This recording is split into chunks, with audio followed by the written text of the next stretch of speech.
Ada satu movie Korea Selatan yang bertajuk 6/45. Tajuk cerita ni sebenarnya adalah daripada kad loteri. Sebenarnya movie ni lebih kurang 2 jam lah macam tu. Dia arahan daripada Park Gyu-tae. Ini adalah movie Korea Selatan dan dia menceritakan mengenai 2 tentera Korea Selatan dan juga Korea Utara. Dia punya tempat penggambaran tu adalah seumpamanya di DMZ, iaitu Demilitarized Zone, dikenali sebagai kawasan sempadan ketenteraan antara Korea Utara dan juga Korea Selatan lah. So DMZ ni sebenarnya sangatlah tegang, sangatlah tak boleh diusik, tapi director movie ni memang berani. Okay, dia cerita plot twist dia pun memang korang kena tengok lah. So sinopsis cerita dia, watak Park Chung-woo adalah seorang tentera Korea Selatan. Dia dalam demilitarized zone tu lah. Lepas tu ada satu kad, terbangnya satu loteri kad masuk ke dalam kawasan dia. Dia ambil, dia simpan. Esoknya baru dia tahu sebenarnya loteri tiket tu adalah loteri yang menang, loteri yang bertuah, yang akan dapat lebih kurang 5 juta won. Dia simpan seorang-seorang, dia tak nak bagi tahu siapa-siapa sebabnya dia ingat lepas habis kerja dia nak pergi tuntut lah duit tu. Lepas tu bila masa dia tengah kerja, dia duk pegang je kad tu. Once dia lepas je kad tu, dia letak atas meja, kad tu terbang masuk ke Korea Utara.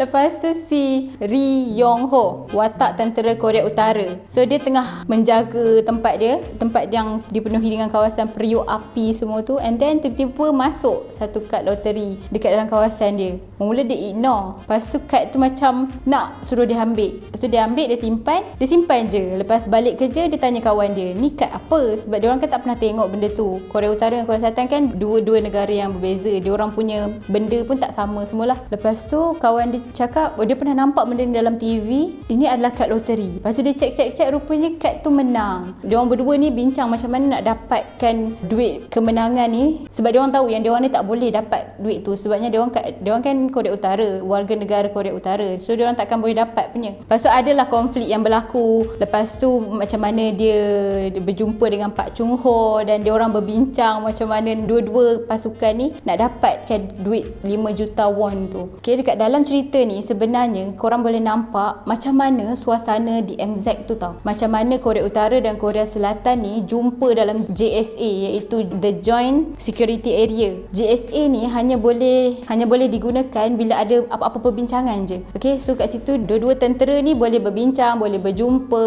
boleh bertepuk tampar. Macam tu lah, maksudnya tak ada kawalan lah maksudnya. Kalau kat luar dia orang tak boleh berjumpa. Dia orang hanya boleh berjumpa di situ. Sebenarnya benda ni real. Dekat luar daripada movie ni pun sebenarnya real. Kalau dia nak bincang apa-apa pun melalui JSA. Kalau real life pun macam tu lah keadaannya. Dalam tu tak ada line, tak boleh takat gambar, tak boleh itu, tak boleh ini, tak ada telefon, tak ada komunikasi luar. Memang antara macam gua. Memang antara dua pihak sahaja. Macam tu lah keadaan sebenarnya kalau Korea Utara dengan Korea Selatan ni nak berunding. Selain tu, dalam JSA ni juga, dia juga dikenali sebagai Bridge of No Return kepada orang Korea Selatan. Sebab selalunya kalau orang-orang tentera Korea Selatan ni selalunya masuk tanpa kebenaran, dia takkan boleh balik lah. Sama ada dia ditahan, dia jadi hamba ataupun mati terus dekat Korea Utara.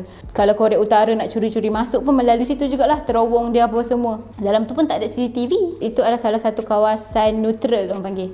Lepas tu melalui cerita ni juga sebenarnya mungkin dia nak terapkan moral value yang sebenarnya Korea Utara dengan Korea Selatan ni boleh je bekerjasama untuk mendapatkan satu perdamaian. Tapi kedua-dua ni macam ego. Korang kena tengok cerita ni 10/10.